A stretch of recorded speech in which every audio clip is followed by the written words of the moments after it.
Welcome to something to talk about. Yeah, really loud. Welcome to something to talk about. Welcome to Something to Talk About. My name is Taco, and you know what this is, right? It's one of these things. Pause this, read it, find out what this is. You done? Cool. We're talking about the High Septon. Septon. I always say septum, so I'm gonna be doing that. But it's not that I don't know. It's that I can't talk well. That happens sometimes when I just say the wrong thing and people are like, you don't know anything. I thought I'd proven that I know some stuff. Like a lot of this stuff's off the cuff. I pay a lot of attention to these books. I'm just really bad at talking. Other people are like, all right, he's just bad at talking. We know he meant to say Aenys and now we're near there. Thank you. I did. All right, we're talking about the Faith Militant High Septon. So, yeah. The Father of the Faith, His High Holiness, the voice of the seven on earth. So we are on Earth. All right, cool. Westeros is Earth. We found out. Done. All right.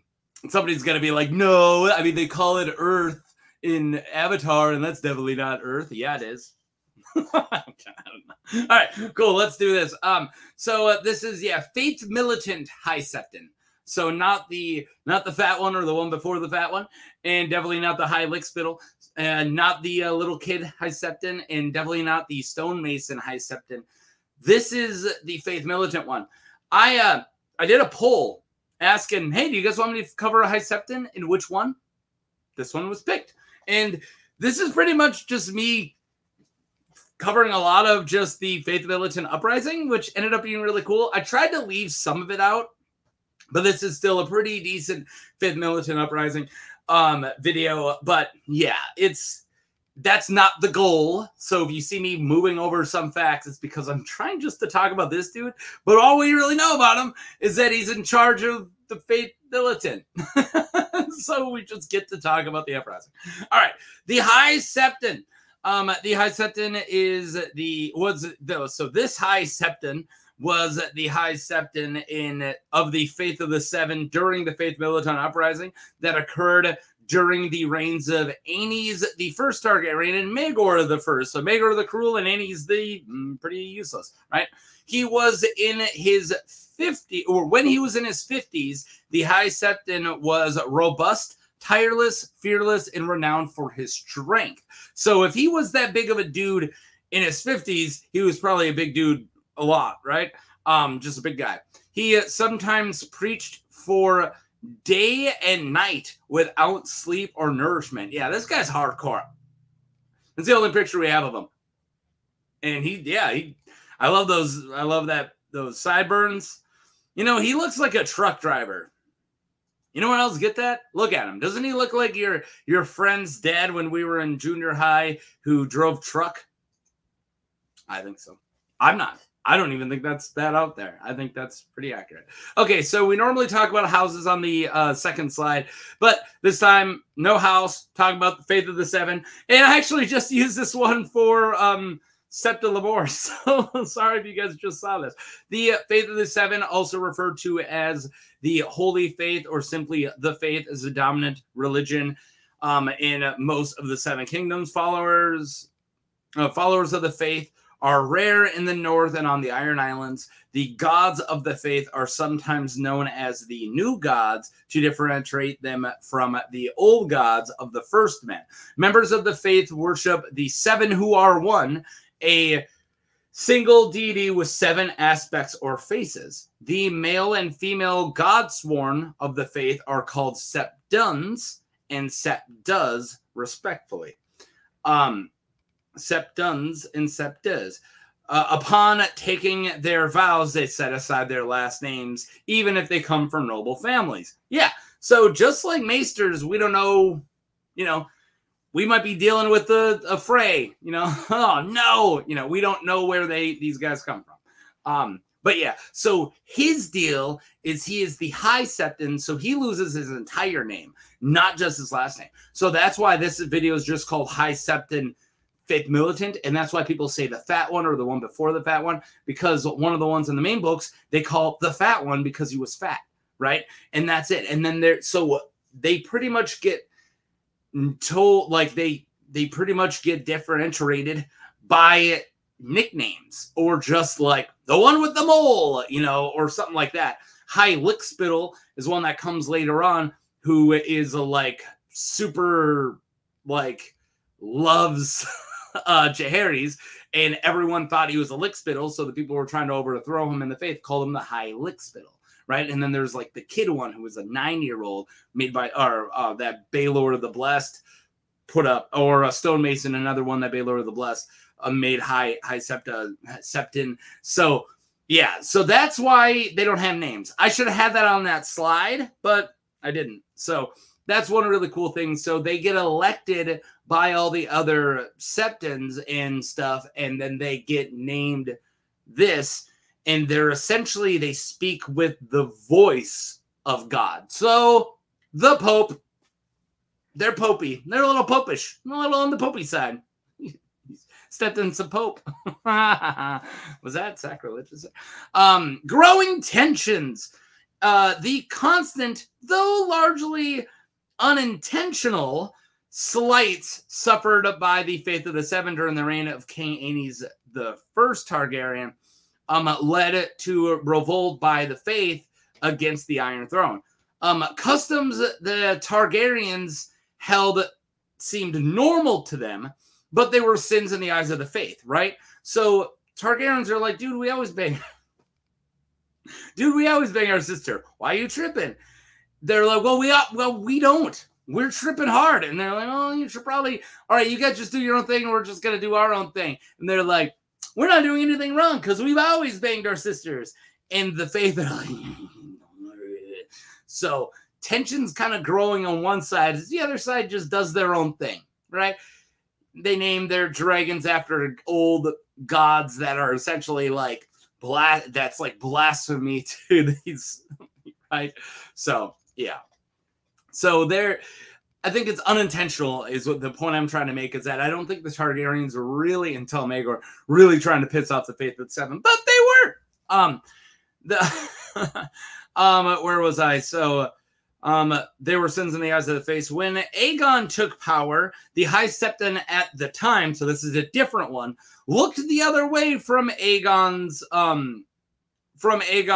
ancestral marriages, because he was married to both his sisters, and even had Lord Hightower, I don't know why I put a space, it's not High Tower, it's Hightower, opened the gates for him. So Aegon gave the Faith extra rights, like it was like, you know, you kind of got a little bit extra rights, like if the Faith could hold court to themselves, like if as a Septon did something, other Septons, you know, passed down judgment opposed to a lord or a king. So they kind of like, he gave them a little bit of autonomy, right?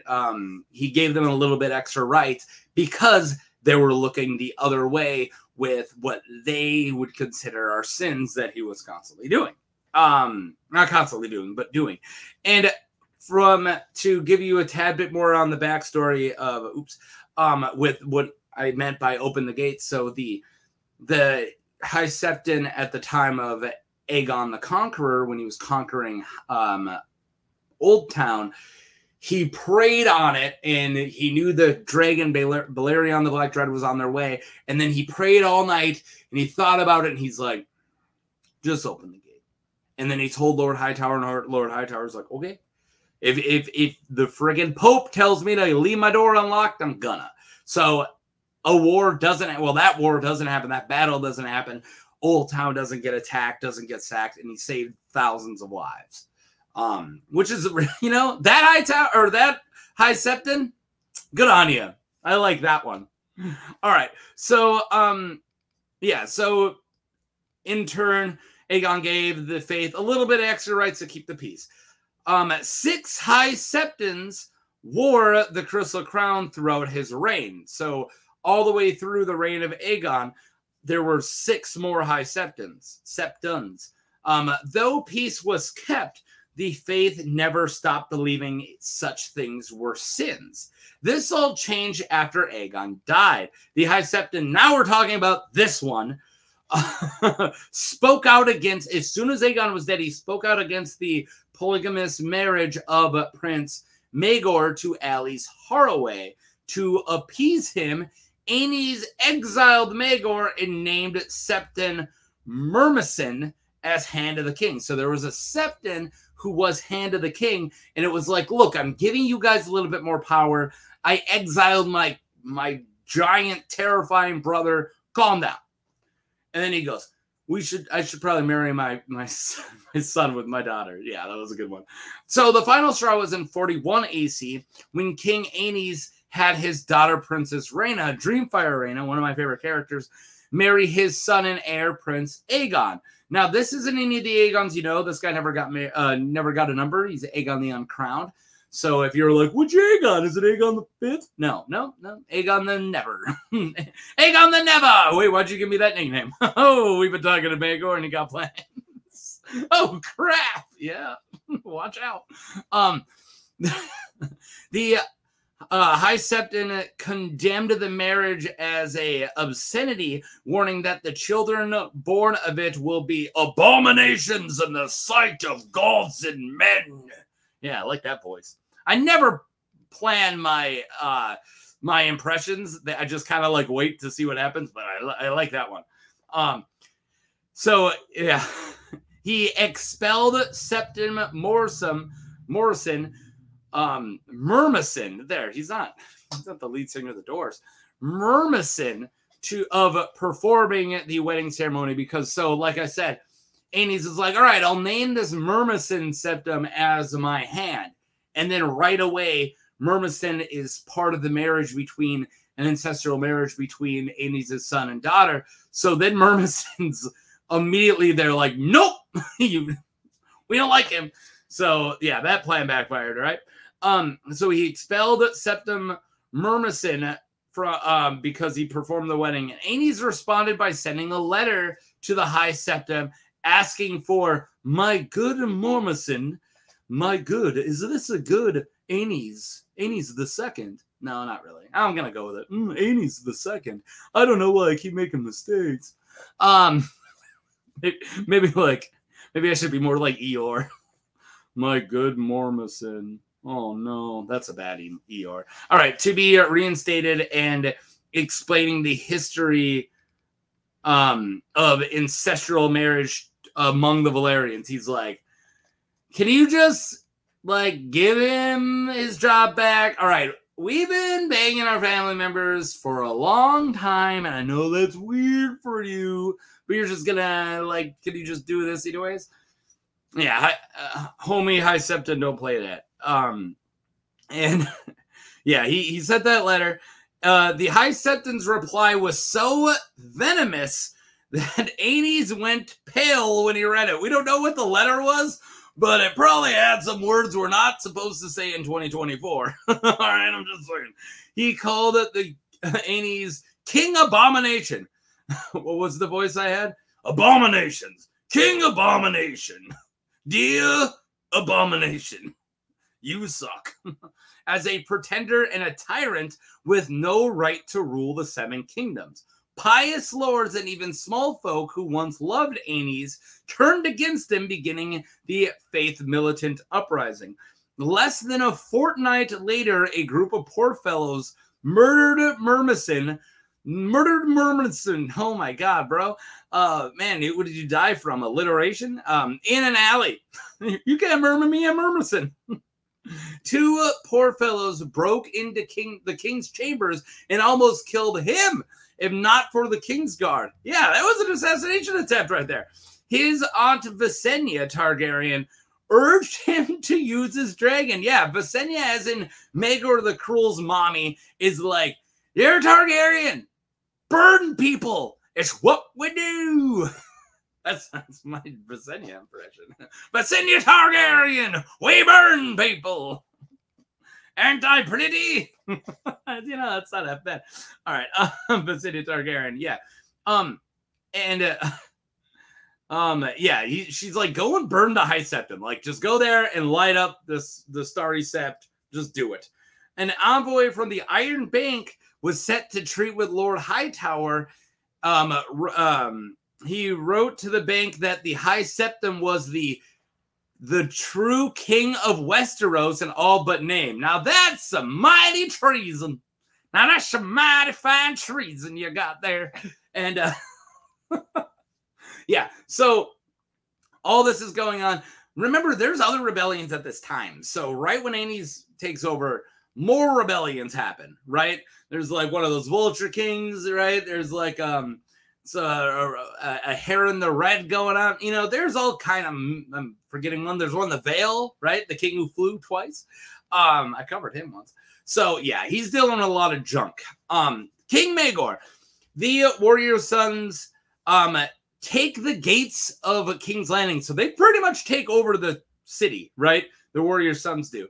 And a full-blown rebellion breaks out. Though King Aenys was only 35. Hey, wait, I'm 35. He looked old. He looked like he was 60.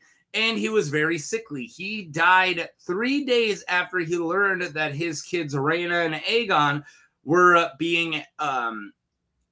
being held by a siege at Craycall.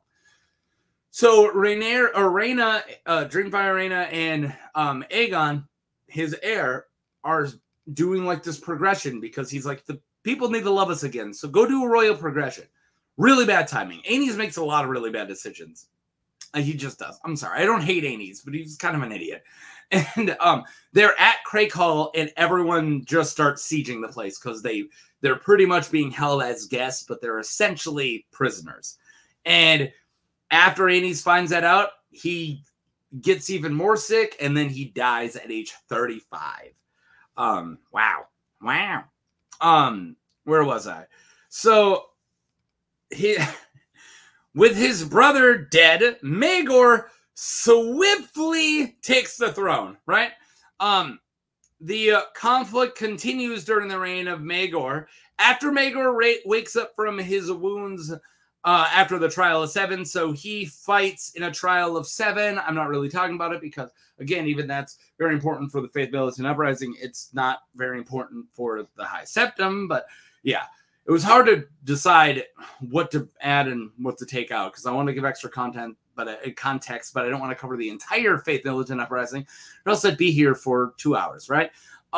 Maybe not that long, but yeah. So Maegor shows up, challenges the faith for a trial of 7. 7 members of the warrior sons show up, and then Maegor pretty much just gets help on the streets, and he somehow barely wins, right? So he wakes up, and a lot of people think this is when he starts to be cruel. I think that he was always kind of a psychopath, but that's just me. There's a lot of Maegor lovers out there who are like, Maegor only started being cruel because of the trial of 7, and then I blame the faith, and it's like, I mean, he kills a maester right away. Like, he's still usurping the throne from his nephew. Whatever. I'm not getting into that. I'm sure there's already people clickety-clacking. He's a true king.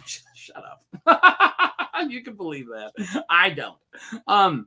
Where was he? Trial of 7. Not to be so dismissive. You guys are you're entitled to your opinions, and so am I. I am very happy that you guys believe that Maegor did nothing wrong.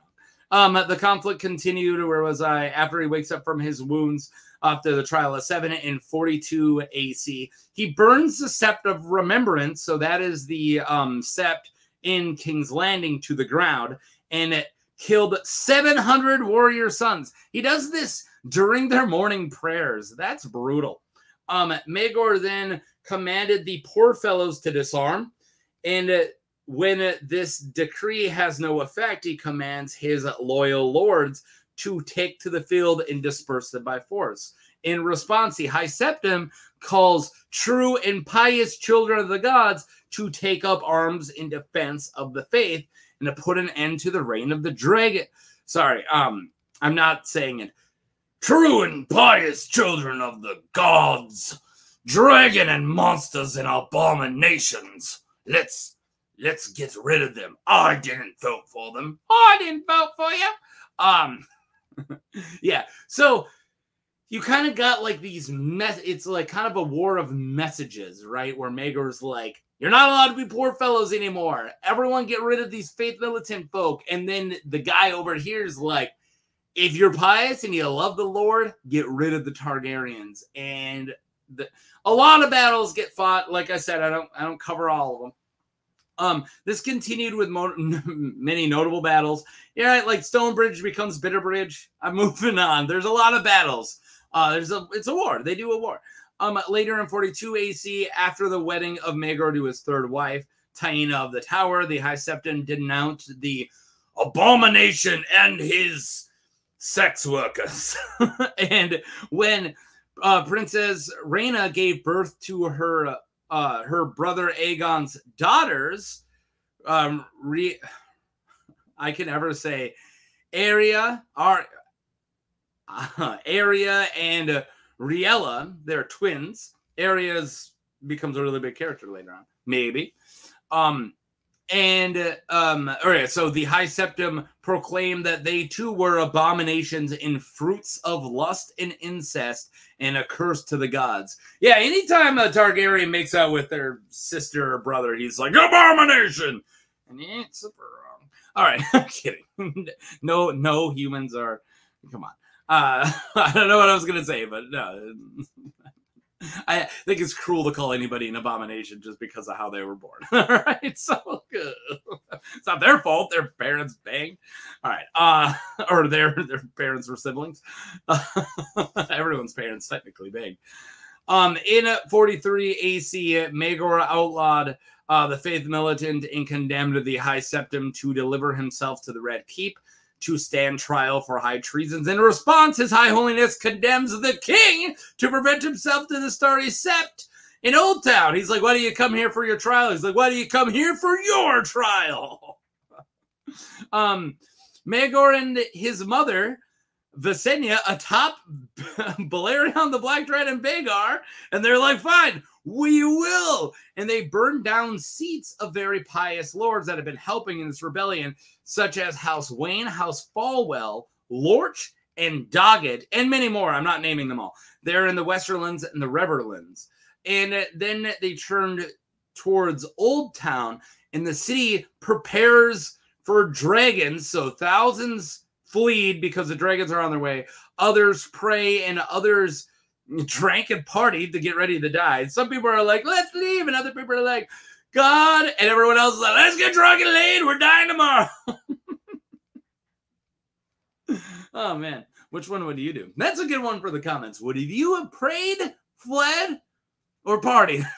Let me know. All right, I probably would have partied. So as they got ready, the High Septon called down the wrath of the gods on the Targaryens as the warrior sons of Old Town, led by Sir Morgan Hightower, surrounded the Starry Sept.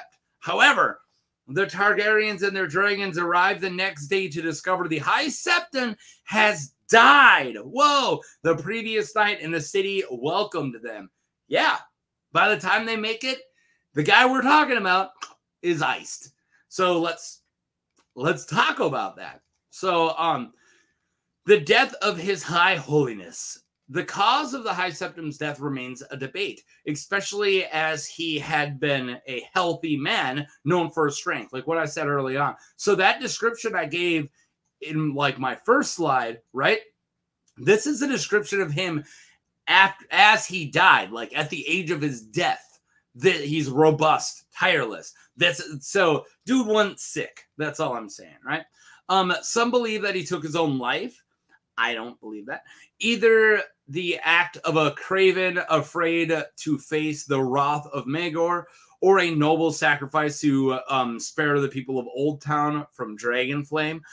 Others claim the seven struck him down for sin and pride, for heresy and treason and arrogance. Yeah, the gods striped him down. Well, did you see the hand of God? You never seen the hand of God before? All right, that's a really bad Monty Python impression. It's not a Monty Python voice at all. All right.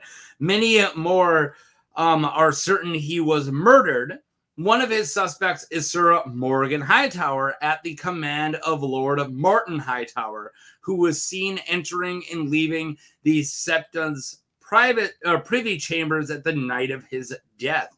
He was the only warrior's son ever pardoned by Maegor. Other points to Patrice Hightower, Lord Martin's maiden aunt, who was a reputed witch. A witch?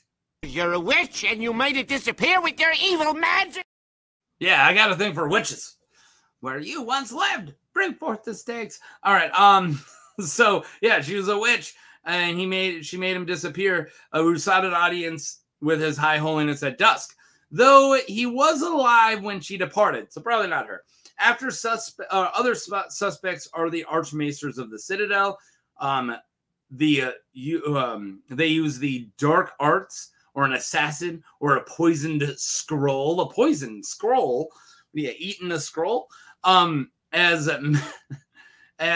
messages were sent between the Citadel and the Starry Sept during the night of the High Septon's demise. The final suspect was the other reputed sorceress, Queen Visenya Targaryen.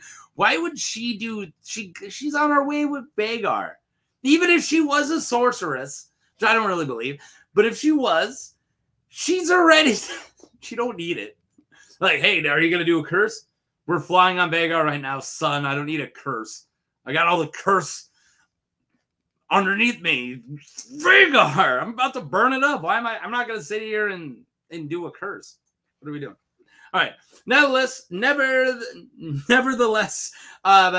death of the High Septon and the election of the new one, more passive figure, the new, more passive one, did not stop the uprising. Yeah, they kept going on for a while. So, all right, let's discuss things, right? Who killed him? Honestly, I couldn't really find any real theories on him. This is a mystery. This mystery kind of gets overshadowed by the Septon Moon one of who killed Septon Moon, which is very similar. So I need to ask you guys, who do you think killed the Faith Militant High Septon? I lean towards Morgan Hightower. The fact that he was the only one who was pardoned, and also I'm sure Martin Hightower was like, I don't need my city burned, and you're in charge of his men. Can you go and take care of him? I think that's what happened. That's me, though. What do you guys think? I also try not to lean towards any of that when it's like, it was one of the witches. No, I'll go with somebody else. Just because the chick wears black doesn't mean that she's, like, they do this thing where they take alternative non-ladylike characters and always put these like witch titles on them. That's a thing in Game of Thrones. If you're just not like a normal pretty lady, they're like, oh, you bathe in blood. It's like, yeah, okay. So yeah, I tend not to blame the witches, unlike Master Shake. So this was a poll I did a long time ago. It was so long ago that I couldn't even find it, but I know he won it. But it took but yeah, I looked for like about an hour today, actually. But I know the Septon won the poll. Yeah. I believe the fat one was on there, and then one of then I think the High Lickspittle was on there, and then either the Kid or the Stonemason, which I would have covered both if I did it. Like, they're very similar. But yeah, there you guys go. Let's get out of here before it gets 30 minutes. Thank you for watching. This is pretty much this entire Faith Militant uprising. So let me know what you guys thought. And yeah, who do you think killed him? And that's it. That's all I have. All right, I'm getting out of here. Click like, subscribe, do all that stuff. Peace.